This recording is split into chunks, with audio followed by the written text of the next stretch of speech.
Olá, como você está? Tudo bem? Prazer muito grande em receber você aqui no programa Fé para Hoje, sua nova atitude.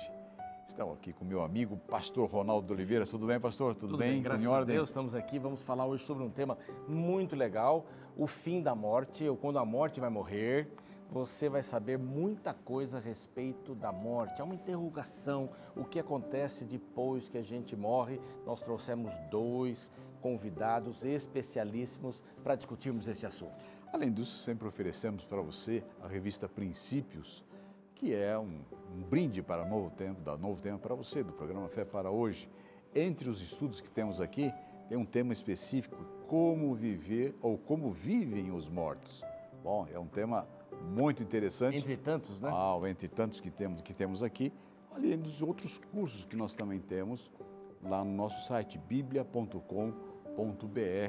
Você pode solicitar esta revista ou outros materiais que estão lá à sua inteira disposição. E você pode continuar escrevendo para a gente através das redes sociais, do Facebook, que aparece aqui, também através do Instagram, claro, o Twitter, e você pode buscar os programas Fé para Hoje, todos eles estão ali no YouTube, no nosso canal Fé para Hoje.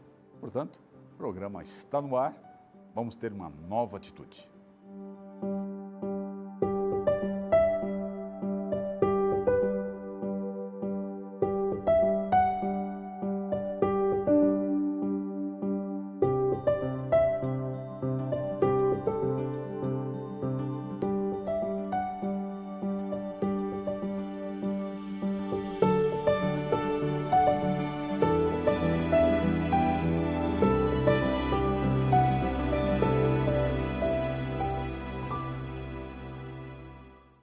Sempre quando nós falamos, nos lembramos de finados, lembramos das pessoas que nos deixaram, sempre é um momento de consternação, ficamos chateados, tristes, etc. Mas o tema de hoje é exatamente para nos mostrar quando, por que o fim da morte. É possível o fim da morte?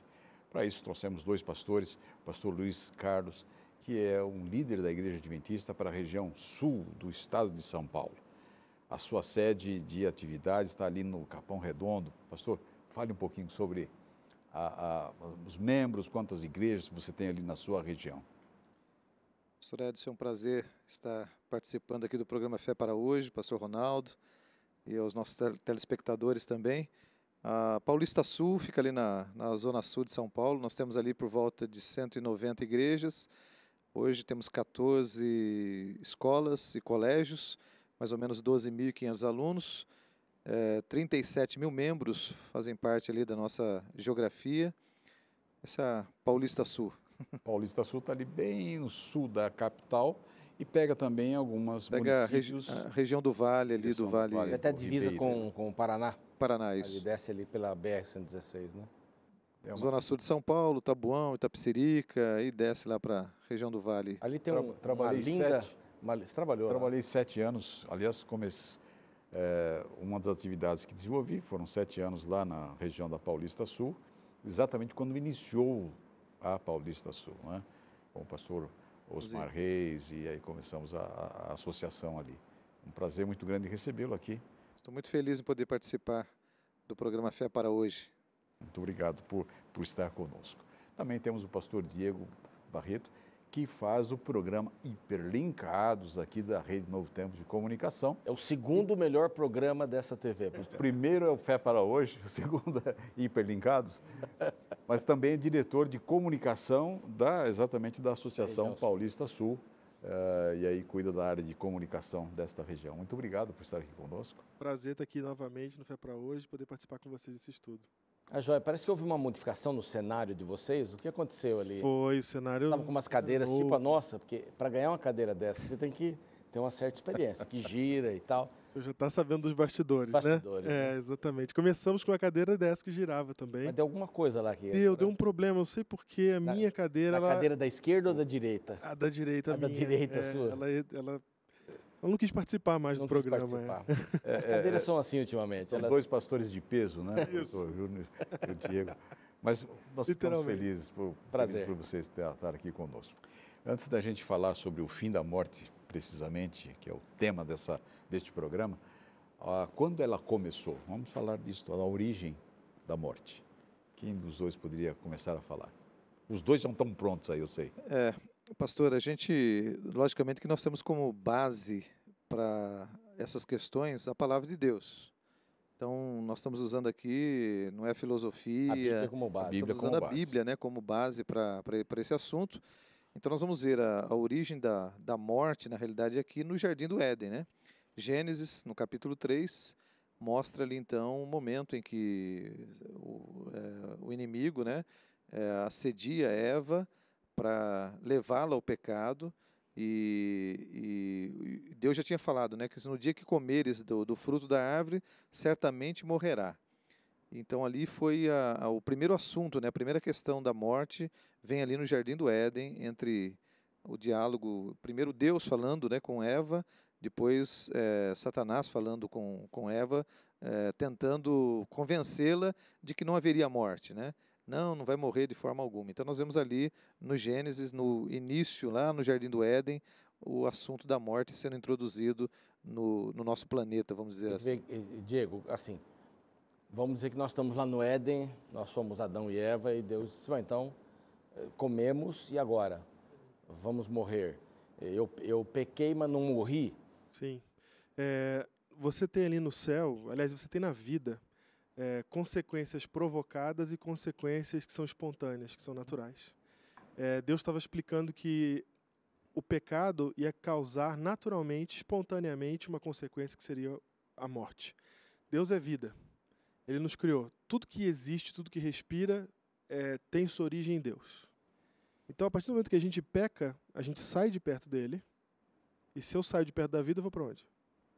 Então, Deus estava explicando a consequência natural da minha ausência na sua vida, a consequência natural de se afastar de mim, a consequência natural da desobediência, será a morte. E isso foi cumprido porque Adão e Eva não estão mais aqui. Sim. Talvez a gente, quando lê o texto bíblico, a gente fique com essa sensação, né? Mas falou que ia morrer e não morreu Não imediatamente. morreu na hora, né? Porque ele não está falando de consequência provocada, né? Ele está falando de consequência natural. Paulo escreve aos Romanos dizendo o salário do pecado é a morte, ou seja, o salário da desobediência, o resultado da desobediência é a morte. Compensa. Exatamente. Então, se o homem pecasse, ia se afastar de Deus. E aí, automaticamente, essa era a consequência que a gente ia ter que enfrentar. Perceba o seguinte, que o pastor Luiz falou aqui. Junto com a origem da morte, que foi pelo pecado, veio também a origem do discurso de que não há morte. A serpente falando, não vai morrer não, fica tranquilo que não vai morrer. Então, junto com a morte, vem um engano dizendo, não morre. Né? Então, a gente, desde a origem da morte, a gente já vem lidando com essa... com ter que entender o que ela é, e a gente tem esse discurso que diz, não, na verdade a morte não é morte mesmo. Então isso está permeado, né, pastor Luiz? Está permeado nas filosofias religiosas, né?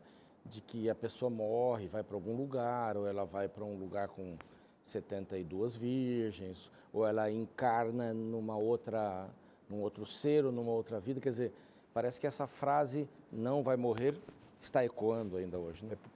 É tão, assim, fora do normal para nós a questão da morte, que a gente quer buscar solução, saída, alternativa para a vida. Uhum. Então nós não nos conformamos com a morte, né? É o intruso, né? E realmente Exatamente. a morte acho que é algo muito dolorido para todos nós, né? Todos nós que já perdemos alguém sabemos do pesar, do sofrimento que isso traz, né? Da solidão, a separação. E então aí vem então as alternativas, né? De criar soluções para que a vida, bom, já que não tem como a vida permanecer para sempre aqui, então ela vai continuar talvez num outro plano, né? E aí vem o processo de reencarnações e uma série de outros fatores tentando explicar essa questão da morte, né? Mas a gente vai então aqui, ao estudarmos a palavra de Deus, nós vamos realmente conhecendo o estado do homem na morte, como que acontece depois que morre, e o que o Novo Testamento ensina a respeito desse assunto. Então isso aí é muito, muito importante, né? Uma visão bem clara desse assunto nos dá confiança, segurança e também desperta em nós esperança sempre, né?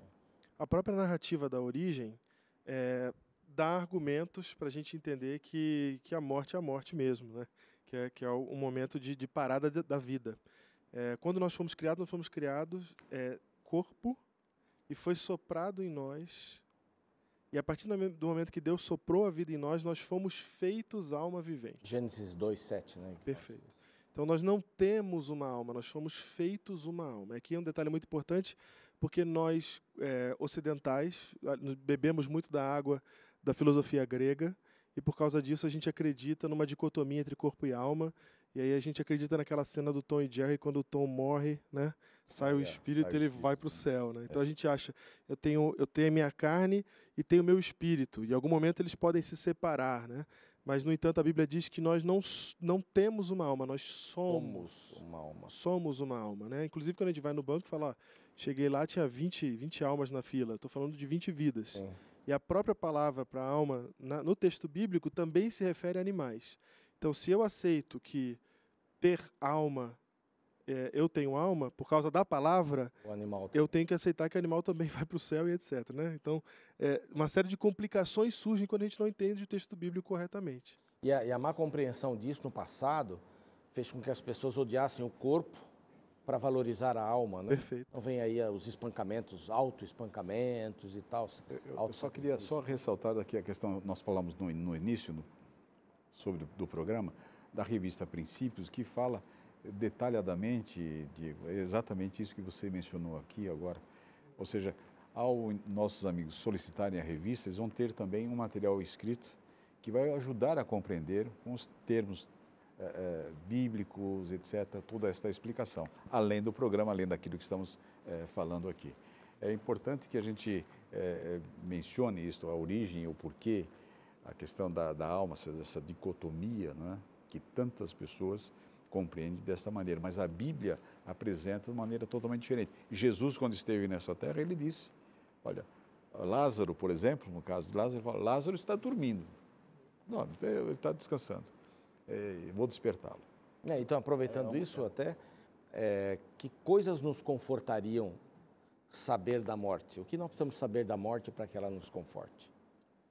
Então aí vem Jesus, né? Jesus reencarna, Deus reencarna, né?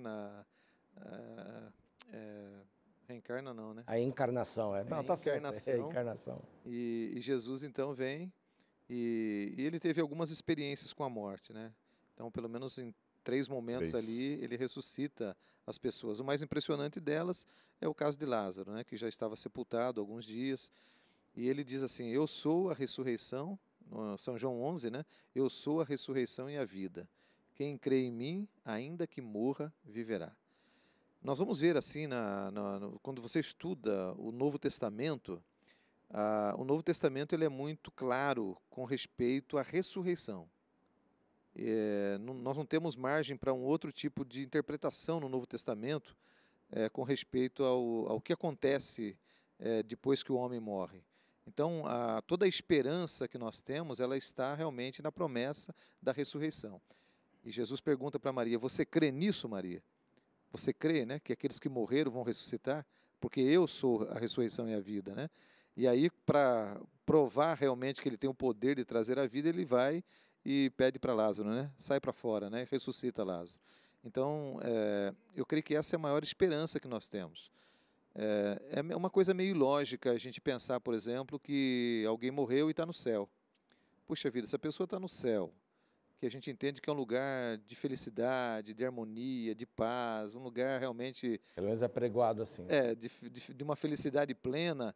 Agora, você imagina a pessoa lá no céu vendo um parente aqui na terra sofrendo... Uma mãe que deixa 4 filhos pequenos, exatamente, e fica olhando agora como é que eles vão se virar, como é que vira vai ser isso? marginal. Então, o céu passa a ser um inferno, né? Literalmente. E aí nós vamos ver, então, que o conforto que a palavra de Deus nos dá é essa, que os que morreram em Cristo vão ressuscitar. Então, haverá uma ressurreição. E essa é a nossa esperança, de rever aqueles que descansaram. Agora, tem um detalhe importante, né? Mesmo na pergunta de Jesus faz para Maria, pastor Ronaldo, ele diz o quê? Você crê? Então, a condição é crer em Jesus. Então nós precisamos crer em Jesus como nosso Salvador. E quando nós fazemos essa profissão de fé, a gente pode morrer e a gente, se ele não voltar antes, a gente vai descansar e vai morrer. Agora nós vamos ficar na sepultura e assim como ele chamou Lázaro, ele vai chamar aqueles que morreram de volta à vida, né? Então, nós somos um ser indivisível, né? Indivisível. Nós temos um fôlego de vida que Deus colocou, como você bem disse, e quando esse fôlego é tirado, é o fôlego de vida, a possibilidade de viver, então o pó volta ao pó, né? Que esperança nós temos? O problema é que a Essa gente ideia. se adapta a tudo, o ser humano se adapta a tudo, menos a única coisa que a gente não conseguiu se adaptar nos últimos 6.000 anos é a morte. Isso é a única coisa que a gente não se adapta. Então, esse sofrimento faz com que a gente busque respostas, como o pastor Luiz aqui disse, e uma delas é a gente falar que, olha, depois tem alguma coisa, vai ter alguma coisa depois. E aí a gente vai dando resposta a essas alguma coisas, né? E o exemplo aqui que ele deu foi muito bom, o exemplo de Lázaro, porque no exemplo de Lázaro você percebe o seguinte, quando Jesus chega para falar com Marta, ele fala assim, o seu irmão ele vai ser ressuscitado. Daí ela fala assim, não, eu sei que no último dia ele vai ser ressuscitado. Então isso mostra para a gente que o povo judeu da época de Jesus acreditava que morto era morto, que não estava em outro lugar. Ela não achava que o irmão dela estava no céu.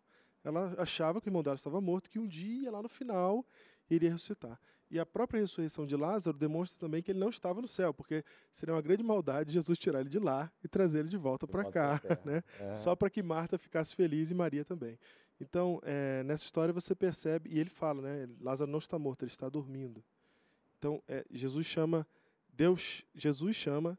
de sono o período da morte que a gente vive até o juízo final, até a consumação de todas as coisas.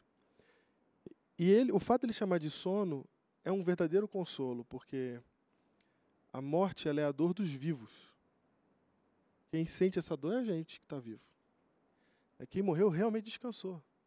Quem morreu vai ficar alheio a todo o sofrimento que tem aqui na Terra. O tempo passa e ele Não sente. não tem noção nenhuma, como a Bíblia ensina. Eclesiastes Aquele diz que isso, está, né? aquele que está morto, 9:5. Eclesiastes Pelo 9:5. 9, verso 9, 5, verso né? 5. Aquele que está morto, ele não percebe o tempo. Isso. Não sabe o que Não está pensa, sendo não feito. pensa, não Não sente, sabe o que está acontecendo, não né? sabe o que está acontecendo. É como a gente está dormindo, realmente um sono profundo. Estado de inconsciência, né? Você está dormindo com um sono profundo, você não sente o tempo passar. Você dormiu 6, 7, 8 horas, alguns dormem 4 horas, não conseguem ficar mais na cama, mas nesse período que ele passou na cama, dormindo, não percebeu o tempo. Você disse uma coisa muito interessante, quer dizer, quem sente a morte, o tempo da morte, é os vivos. Isso aí. É o vivo que percebe, ou nós é que percebemos. Meu pai já faleceu há mais de 20 anos, então o tempo passou. Ele descansa, mas o tempo passou. Né? E esse mesmo texto que o pastor Luiz citou aqui, fala tudo isso e ainda diz assim, não tem recompensa. Não tem Ou seja, recompensa. não tem recompensa. Morri, vai para o céu se for bonzinho, vai para o inferno se for mal, né? Não, isso seria uma recompensa. O texto de Eclesiastes deixa claro. Não tem recompensa. Então ele está só descansando para num dia reviver. E, de certa maneira, isso é um grande consolo. Até maior do que achar que ele está no céu. Porque se eu achasse que ele estivesse no céu agora, eu estaria com esse problema que o pastor Luiz citou, né? Vai estar lá, mas vai saber que aqui a gente está... O país, o que está passando agora no Brasil e etc., não vai poder fazer nada. Vai ficar lá só olhando e sofrendo. O fato dele ressuscitar, quem ele é, morreu, ficou em pausa e vai ressuscitar no final, quem ele é exatamente, isso quer dizer que eu vou ter de volta exatamente a pessoa que eu perdi. Né? Eu não vou ter que depois me reunir com alguém que viveu 1000 anos a mais que eu para me contar como é que foi a sua vida. Né? Hoje eu sou outra pessoa, já mudei. Já. E assim, e ele está dormindo, é bom a gente ter essa bem claro na mente, não é que o corpo está dormindo, né? O corpo é desfeito. O corpo é desfeito no As pó. pessoas são incineradas, né? São incinerados que fala, né? Sim. Incinerados e tal. Até eu já pedi para minha família que eu quero ser incinerado.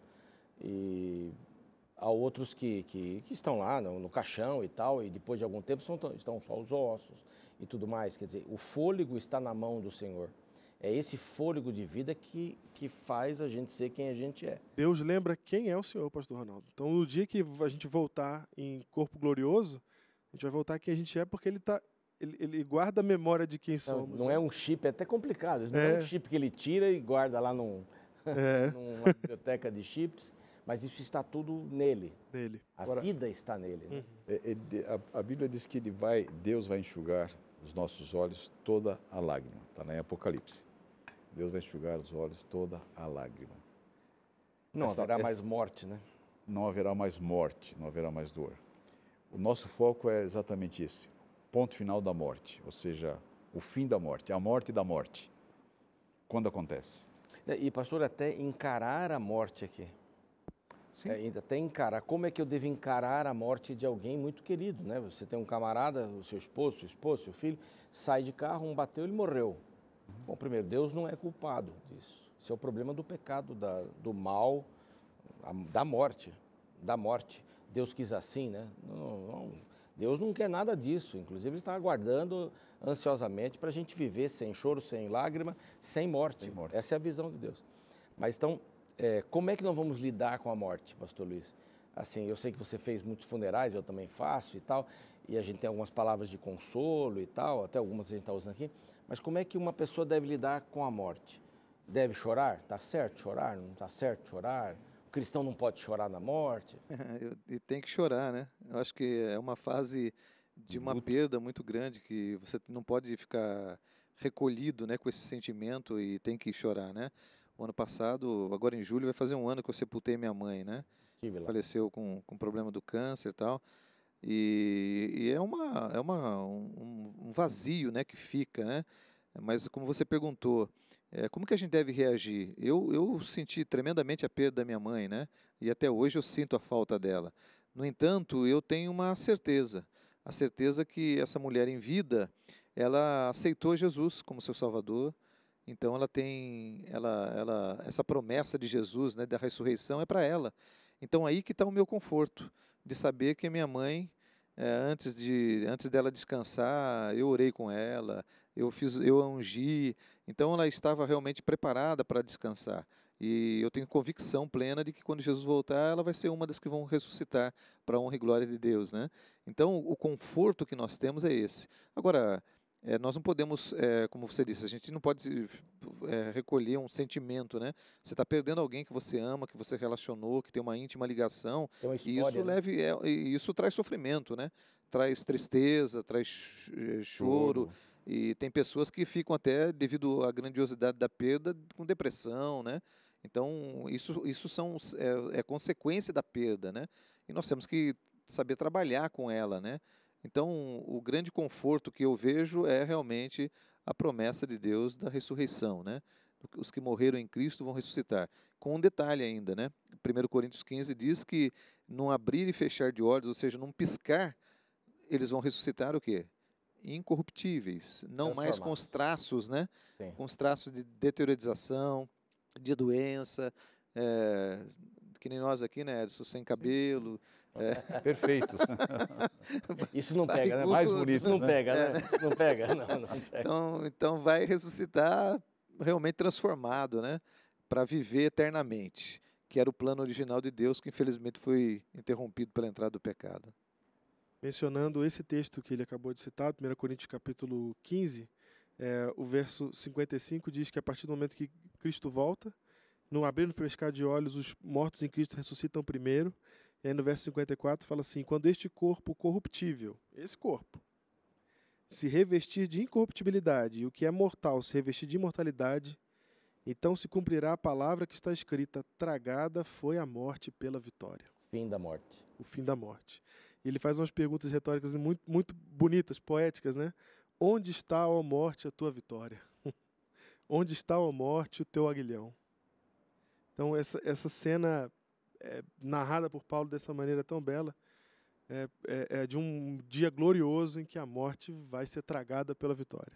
E muitos de nós estamos esperando por esse momento. Né? Esse dia vai ser o dia da volta gloriosa de Jesus, né? Então, ali a morte será vencida. A consumação da morte, né? O fim da morte está ligado à volta de Jesus, que é outro tema maravilhoso que está na revista Princípios, está na revista também. E é importante a gente acreditar na volta de Jesus e esperar a volta de Jesus. Porque a partir daí vão se desencadear uma porção de situações que, primeiro, os mortos em Cristo ressuscitam, nós seremos transformados e vamos subir com Cristo para os céus. E a Bíblia fala de um outro termo, que é o milênio, que é, durante um período. não vamos tocar aqui, mas são só promessas que crescem na sua magnitude, né? João, em Apocalipse 21:5, né? Vi novo céu e nova terra, né? Então, Eu acho que aí e aí não haverá mais dor, não haverá mais morte, né? creio que aí está a Então, essência. essa promessa é fantástica. Aí está a essência, porque, como o pastor Ronaldo estava mencionando, teria um período, 1000 anos, etc. Aí então, Deus realmente vai pôr um ponto final, né? Aqueles que escolheram viver com Ele, vão viver com Ele por toda a eternidade. Aqueles que não viveram com Ele, vão receber a sua recompensa, Ele naquela ocasião. E aí então, novo céu, nova terra, dor, sofrimento, tudo ficaram para trás. Pastor Ronaldo. Isso. Quer falar alguma coisa mais? Eu quero deixar uma esperança para quem está vivo. Fala. Jesus usou uma frase que a gente usa muito em funeral para confortar as pessoas, mas essa frase também serve para os vivos, né? A gente foi citado já aqui. Aquele que crê em mim, João capítulo 11, ainda que morra, viverá. Ele fala isso para a gente não ter medo da morte. Ele fala isso para a gente viver nessa terra sem se preocupar com esse problema que todo mundo se preocupa. Porque ele fala, se você crê em mim, não vai morrer. Então eu não preciso me preocupar com isso. Não preciso me preocupar em fazer coisas que talvez eu posso... Não se preocupe. Eu não estou falando também para você pular de bungee jump sem corda, não.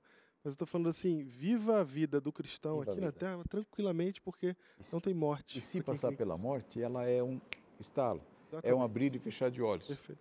Como você já mencionou, a gente já conversou sobre isso. Passou, Ronaldo. Ou um texto bíblico, só para deixar no final. Isso que dá a gente trazer alguém que tem programa aqui, que ele quer terminar o programa do jeito que ele termina o programa lá. Mas tudo bem.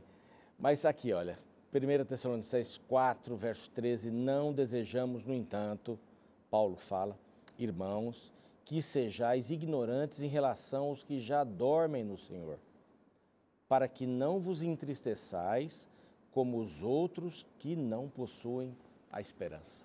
Nós temos a esperança da ressurreição para aqueles que morreram, a esperança da transformação para os que estiverem vivos, mas tudo isso vai desembocar num momento lindo da história da Terra, a volta de Jesus.